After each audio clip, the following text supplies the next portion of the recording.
using TEI and GATSI. So, okay, so the objective of this talk is to let everyone have an awareness of how text can use for different things. After digitizing text, what can you do with text? So today we'll have an understanding of the possibilities, so we have awareness so that we know we can draw connections to what we are doing and then we can pursue in that direction. So, okay, I'll talk a bit about William. William was from NUS last time. He graduated from business school, and he went to take a master's in religious studies in Taiwan.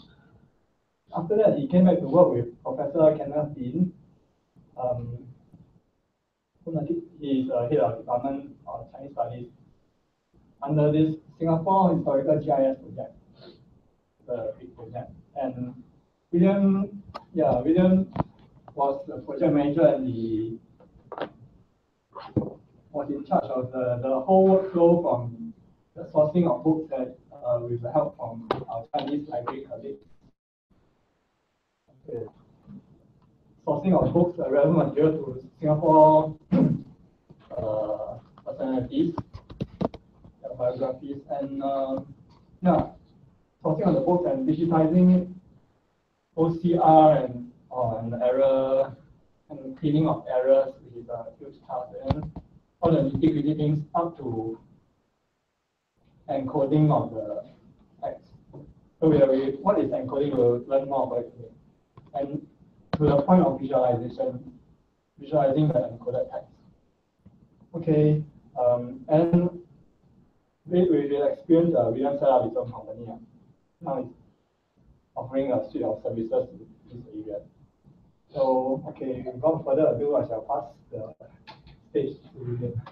Thank you. I'm very, very excited to be here in NUS.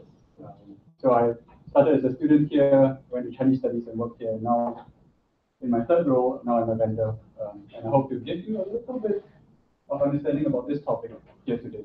So I work with Devika Limited. I'm a digitization specialist. Here is Alex, and Alex is our AI specialist.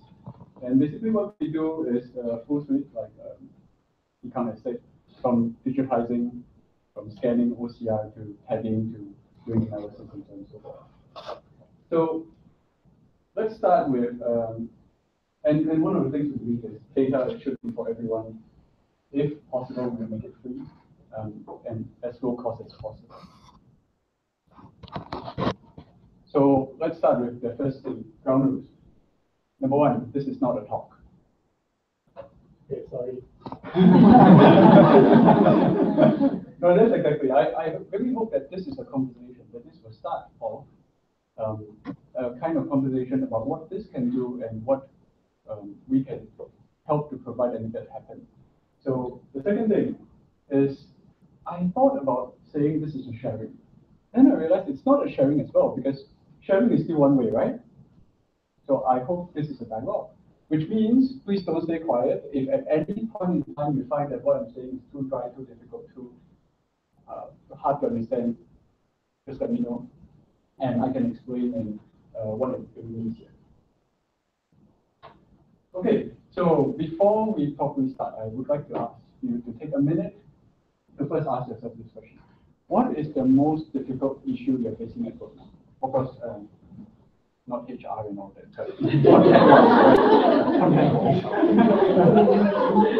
Okay, just think, if you can, write it down, because this will be important for the later part of the talk, of the session.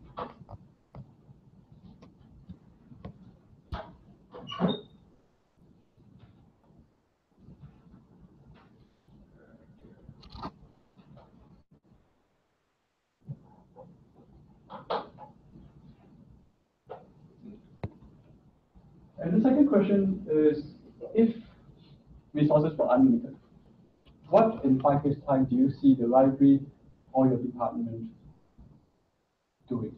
What would it be like? Use a few words and think about the potential, the possibilities of that.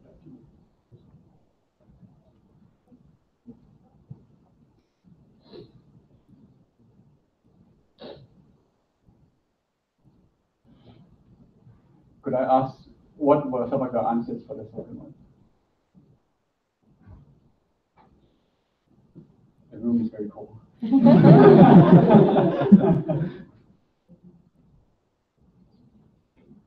Anyone? I just say digital scholarship, I think my boss would want us to be some digital scholarship hub in NUS. And we talk to different people, get different people to work together, get the right people to work together, the right entities. But digital projects are very complex. Sustainability, you need to know the resources and need the research question and things like okay. So the future that we are seeing is really one that is of a lot of collaboration. It's one which will require a lot of collaboration between technical people and the people who are content. And this is why I'm here. Actually, I know very little about what the library does. And that's where everyone seated here is very, very valuable, because I have a bit of technique and some expertise in technique, but I don't have content. And content, I realize, drives the technique. And so today, part of what I'm trying to do here is to get everyone to think about how would these techniques work in your own field. So of course, then I would like to ask, could I ask the gentleman in red, yourself, in crimson red, why did you sign up for this? Why did you come? I didn't sign up for this. So why are you here? Because I saw V2 usually they come.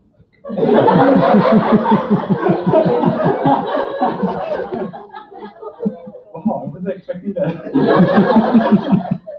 Did anyone sign up? I think I heard 30 people. Who signed up? I think. Well, okay. So maybe you can tell me why you came. Why we are here? Yeah. No, why did you come? Why did you come? Why did I come? Okay. We are looking at the digital project, but the thing is, one of the difficult issues is how do we justify the amount of work and time needed to do all this without outsourcing?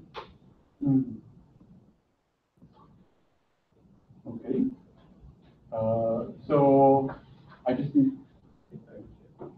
So when I look at the topic, I think like this is more on like digital scholarship and visualization. I'm thinking how we can map this thing to the whole university in all the departments, which is I don't know how to do it. And I think we are having a talk in the future with you for about NUS community. Yes. So I'm leading that team, so I want to know what is this and how we can benefit the NUS community. That's fantastic. Just warning first, I'm not going to go into much technicality, so it's more a general talk, which is to show you the potentials and possibilities of this. But thank you for that. It really helps that I understand where some of you are coming from, so that we can better talk about this later. So the attack plan is this. First, we're going to spend some time surrounding this dialogue. We're going to talk about TEI. And then we're going to talk a bit about Gephi in the second part. And finally, with your content expertise, I hope that we can together discuss what the future holds for the library and everyone here. So let's start with TEI. TEI is Text Encoding Initiative, a mouthful. What does this mean? We'll take it slowly, piece by piece. Has anyone tried to do this before? I see some noise. I've never taken it to this crazy level. But you can see that, or maybe I should ask, who can tell me what is the person doing with this? What were you trying to do when you did this?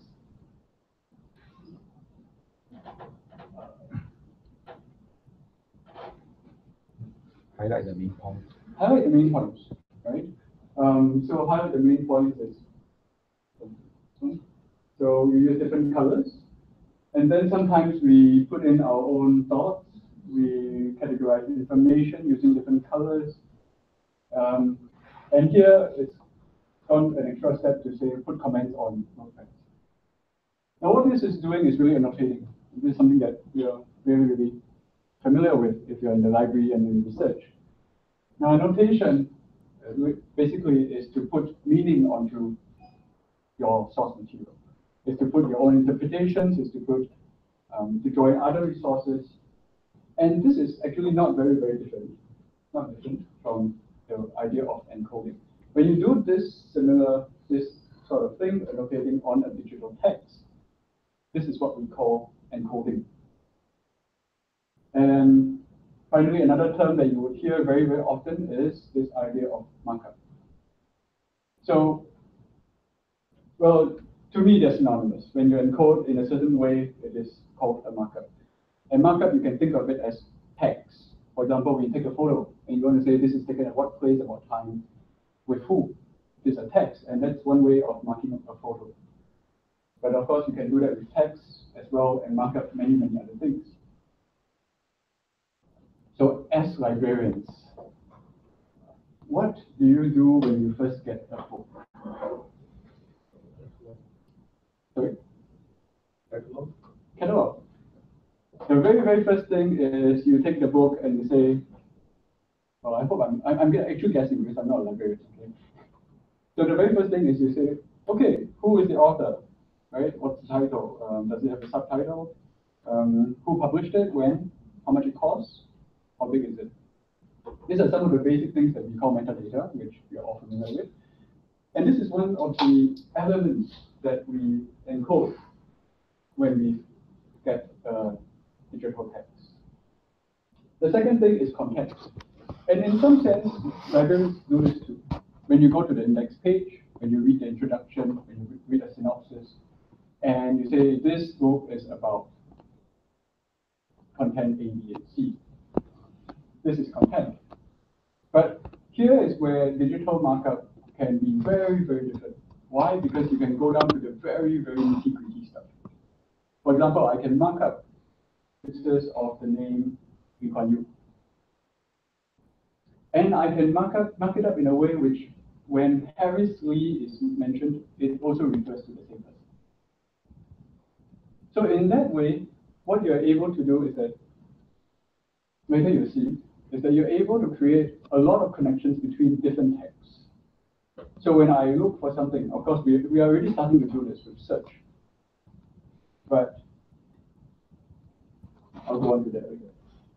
And the third one is something that I think we never do as librarians, and that is to mark up the textual structure. For example, which page are we on? Which line are we at? Which word in that line is it? These are things which is possible to do when you do with a digital text. And it's meaningful to do because then you can do advanced search functions and relationships between and within the text itself.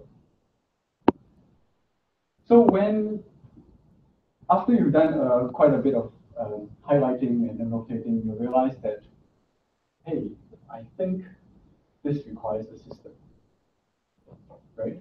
Maybe I have to think about what colors mean what. Maybe I have to think about when I draw a squiggly line, it means this, versus if it was in a straight underline or a double underline.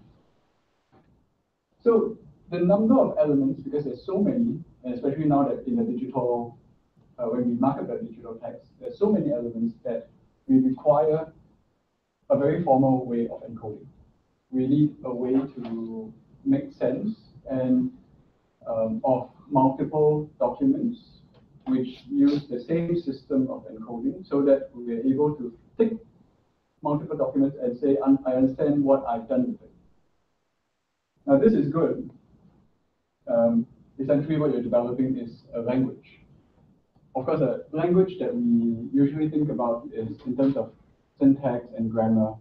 But here we're talking about computer languages. So the system of encoding is called a language in computer encoding. And one of the languages, you can see markup. So we already understand markup. A language is a system extensible means it is flexible, it can be extended, and it can be made custom fit for your project and your goals.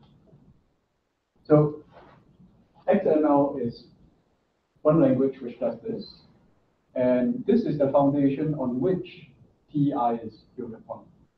So having XML is not enough, because XML means you understand what you're doing, but nobody else understands what you're doing. So then we need to ask, if today I was to mark up something and pass it to Yikan, would Yikan understand what I'm doing? And Yikan would probably say, I will take a long time. So because of this, so let me just show you an example. So Tangkuilan is a synchronous. Now I can encode this and say this is a person. Yikan can do the same thing if she comes across Vincent is Tangkuilan's husband and say Tangkuilan is a name. Now both me and Yikan wouldn't be wrong, but it would not be able to communicate between these two lines, even though we know that in our usual grammar and in English we can join these two lines together, because there is no this two tagging is not synchronized. So we need to find a way to synchronize all these sorts of tagging, and that's why Text Encoding Initiative was a conglomerate or consortium that was formed in 1987 between research libraries and universities and research institutes. What they did is they came together and agreed on certain formats or certain what they call schemas, ways of encoding certain things. So it is largely used in social sciences, humanities, and the arts in general. But it is far more applicable than that, because it is possible to make new schemas and to apply to many, many other kinds of fields. And the current standards are Proposal 5. This has been used for the past 10 years. So I'll show you how that works. So let me just show you some of the examples that we have of this.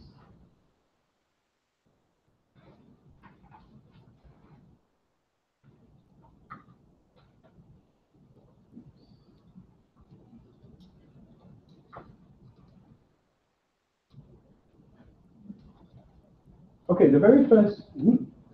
Okay.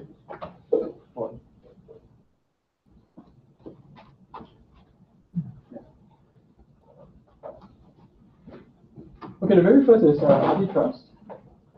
So HathiTrust basically worked with Google, and Google has gone through a lot of universities, especially in the States, taken their books and digitized them, not just their books, but their resources, digitized it, scanned it, OCR'd it, and they have an agreement with HathiTrust, and that is any book they scan would be also put under HathiTrust collection. So when you do a search for this, say for example you do a search for Singapore,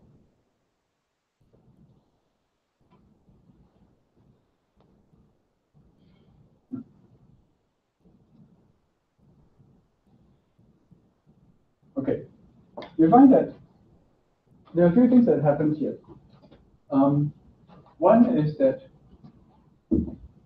you get refined results, and under refined results you find subject, author, languages, date of publication, original format, where they're found, and all these are the metadata taggings that have been done to each and every resource, and if you were to go into, for example, just the very first one, of course you will find that the records are there, which is of course not so different from what has been done so far. And you will even have, for example, the original scans from different universities. So you find different copies of it.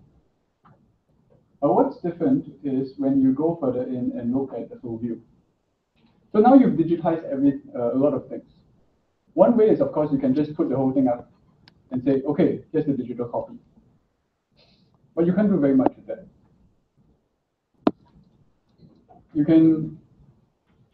So you can do this, which is to put up the scanned copies. But if you were to do OCR, then you can go to text only and find, for example, that exact text on that particular page.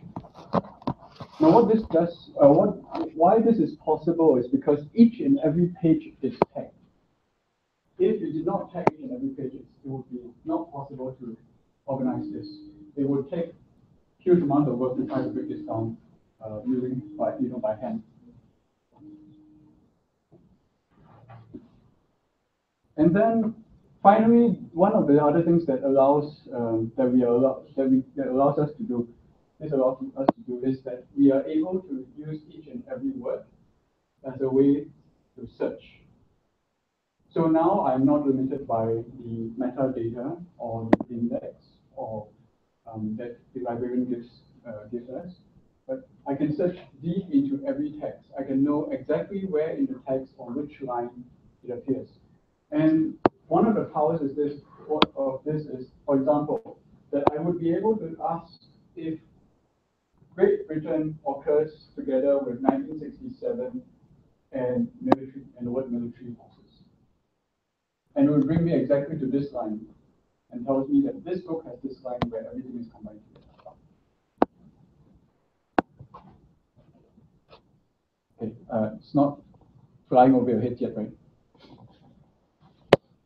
Okay, the second one that I would like to show you is, again, something that based on the digitization of these books that Google has put together for us. And this is Ngrams. Ngrams basically means you could search words to how many, I'm doing a bad job at this.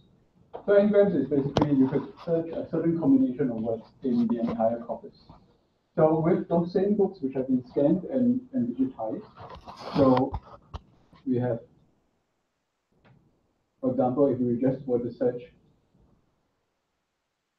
Singapore and Malaysia and Malaya. Sorry, can you take the screen? Like doing the. Ah, okay. Yeah, thanks. Does it help? Yeah. Okay. So what this does is it tells us word occurrence over the time, right? But this itself is, of course, not very interesting. What's more interesting is when you can go further down and I think what's so you can go further down to exactly, for example, search Malaya in 1952 to 1999 documents. So it brings you straight to exactly where this word was found in the entire corpus. And of course, then you could do other things with this. So to be honest, all these are still kind of rudimentary. So you can see that there's still a lot of things that you could do and connections you could draw if you were to be in possession of this corpus and to have done all these taggings.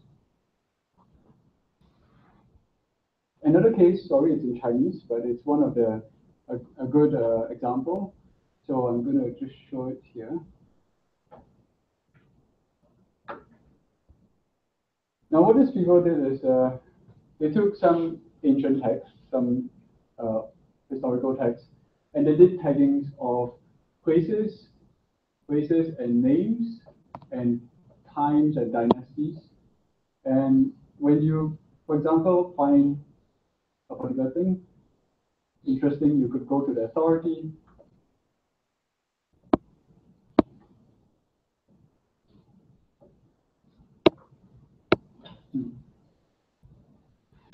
Okay, not loading up very well.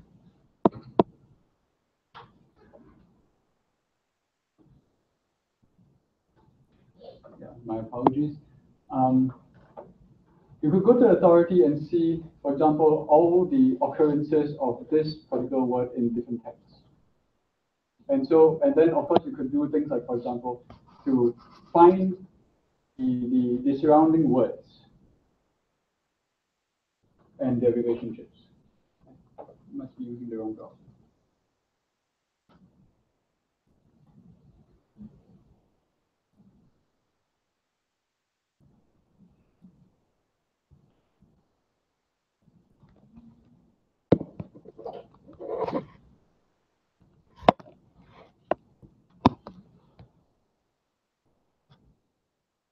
when you go deep into the content, and you have tagged up the content, I'm sorry it's not showing up. But this is basically a timeline. And what it does is when you go to a particular person, it will tell you exactly around the time that he has lived, who has been mentioned in relation to him in the text. So the timeline shows you his time, right, his birth and death, and then in relation to that, what sort of people, who lived, who he communicated with, in which text it is evident. So that shows us that the potential of this to work at a very granular level is very, very high. Of course, there is a very valid question of how much time do we have to do this? But we'll talk about that later.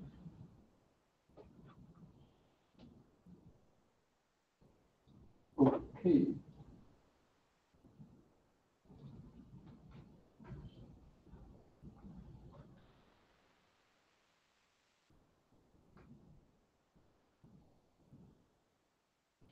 So I wanted to tell you something about how do you do TEI.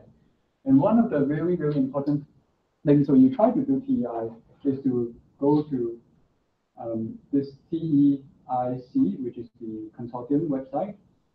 And this is what it looks like. Okay, and you have the P5 guidelines here. You have the guidelines, which then again tells you a lot of details about how TI is structured. So for example, if I were to try to mark up a person, the element person would have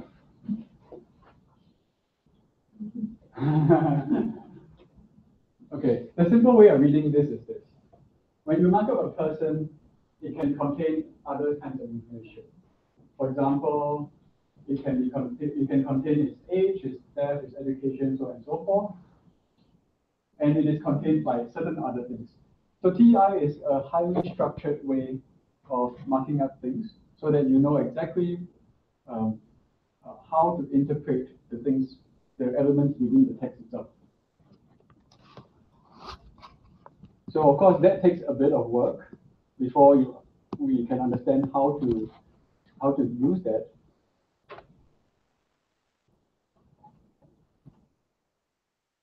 Let me give you a little example. So remember just now I said that there are three major kinds of information that we tag up. One is metadata. Metadata you will be familiar with. You have the titles, the author, the distributor, the date, the bibliography, this sort of material.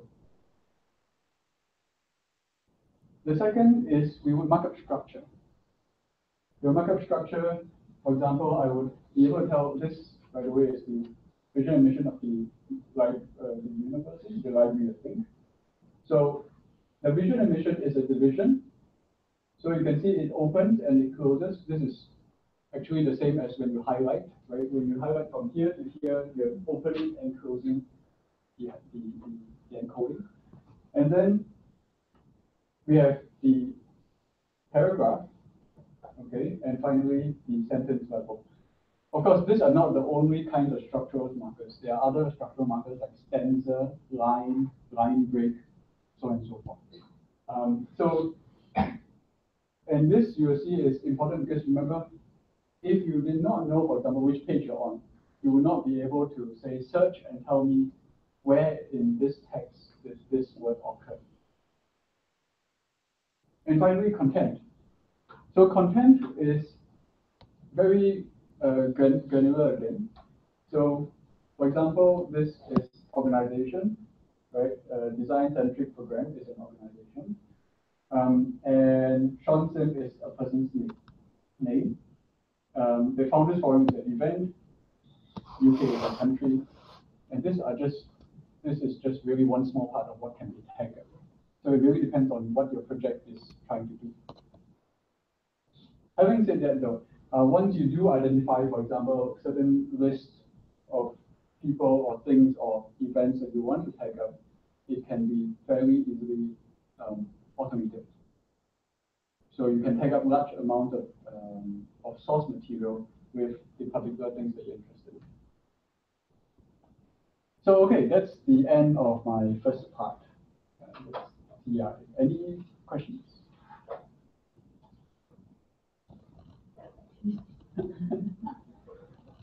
Actually, how do we use this PBI in after? Okay, once I saw when I was touring the library recently, I saw the book is scanned, and then we have the scan page, and then they do the corrections and so this comes the next step of it to for each page we can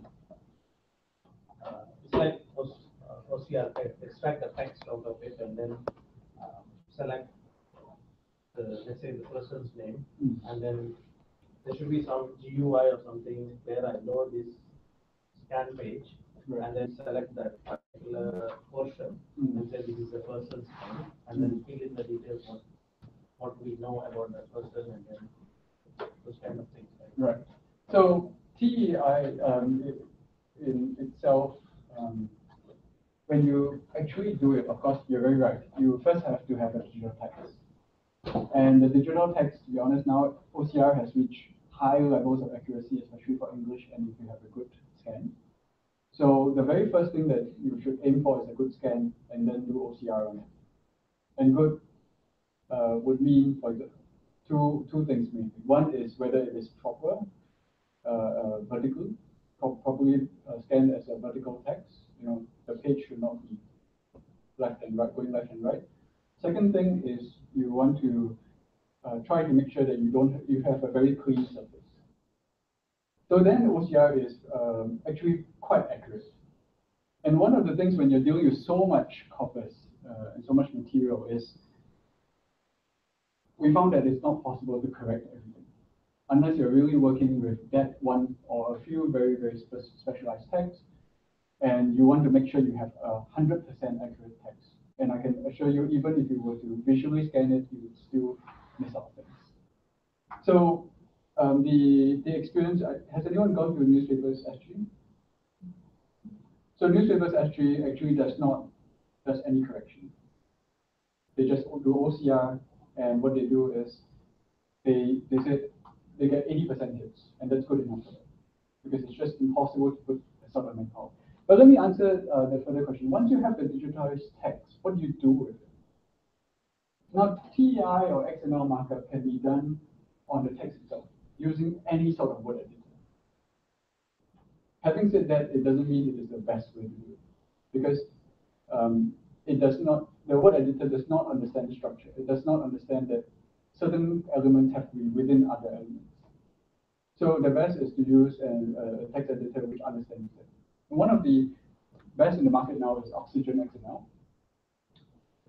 Oxygen XML, but Oxygen XML is a paid program or software. But you have Oxygen.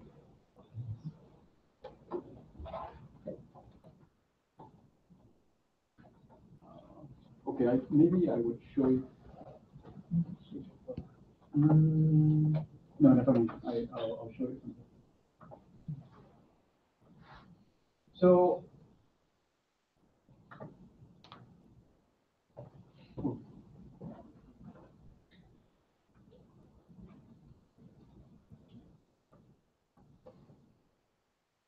just as an example, I did this earlier on, and basically what I did was to search for a keyword on NUS libraries.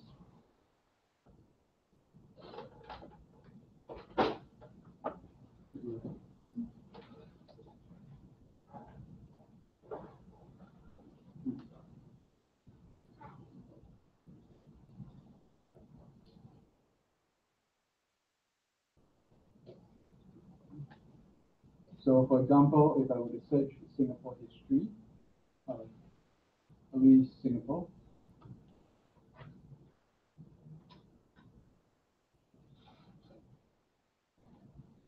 so you get all these attestations about where early Singapore occurs, right? Sometimes in the title, sometimes in the content, and so on and so forth. So a way of getting digitized text, of course, is online. You just get the digital version. And if you're working with non-copyrighted material, actually a lot of it is available. So you can try things like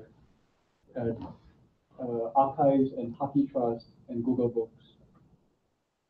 Okay, so one thing that I did at the time was to copy all this down. You realize that actually there's a lot of interesting information down here.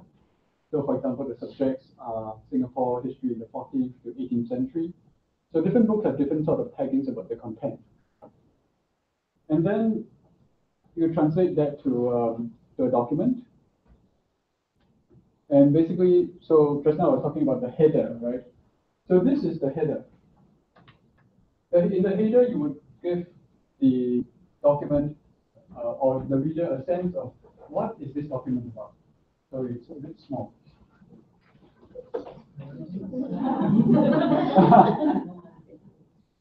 Is that better?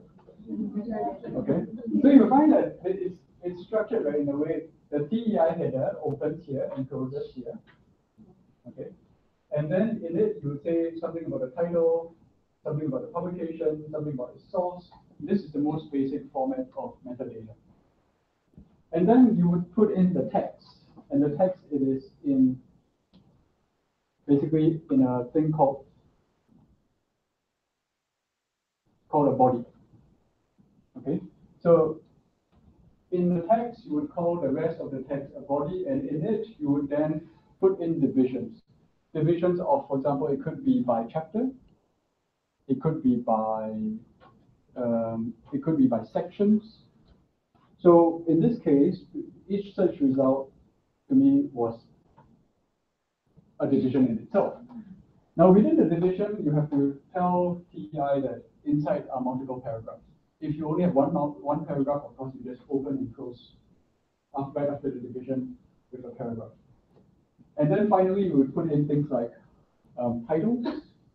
And then if we see, for example, here, that it is related to Singapore, it is related to history in the 14th century, right? So all this can be individually coded up. Of course, it depends on how you want to do this. If you consider Singapore history, 14th century Singapore, you wouldn't code it this way. I considered it as three different things because I wanted to see connection material, all the history material. So I coded it up in a way which separated all of those. So when you code it up this way, this is just one presentation, right? One document and one resource. Within the resource itself, actually, there starts to be connections. For example, all of them mention history, all of them mention Singapore. What's different is whether it's 14th century, 15th, 16th, 17th, 18th. So when you try to put that all together, the book will show you that this book is about two things are really important about this book. One is about history, two is about Singapore. And then the minor point is it's 14th, 15th, 16th, 17th, 18th century. It's time period. It's on the minor points. It wouldn't be so its occurrence is not so high, so it will not be the most important things which are highlighted. But it's still highlighted to show you what are the finer details about it. Does that answer your question? What tool do you use to? Okay. So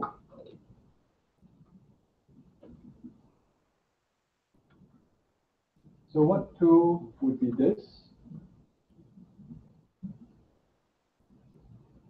This is Oxygen XML. And basically, it is this XML editor. Now, like I said, you can do this with other tools. There are many, many other tools. If you just look up XML markup tools, you will find many, many different tools. There are tools which are free, but like I said, this has one of the most comprehensive structures. So it would automatically tell you, for example, that you indicated a name before the body, and that's not possible. There's no such thing as a name before the body. The name has to be contained within the body. In fact, it's not within the body, but within divisions and paragraphs itself. Okay. Let's do analysis as well. Let's say I want to see everything under 14th century, then it does the encoding, right? But there needs to be another thing to analyze that. Right. Unfortunately, no. Unfortunately, if you were to code it up in the right way, it will not give you the analysis.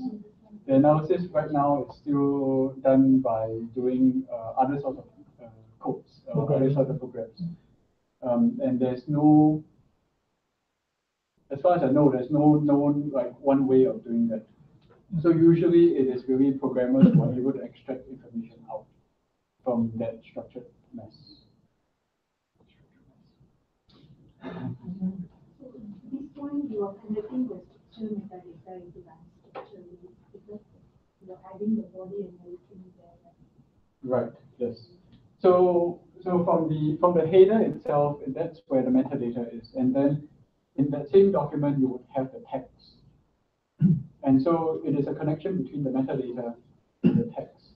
And so then what you do with the text depends on what you want to do.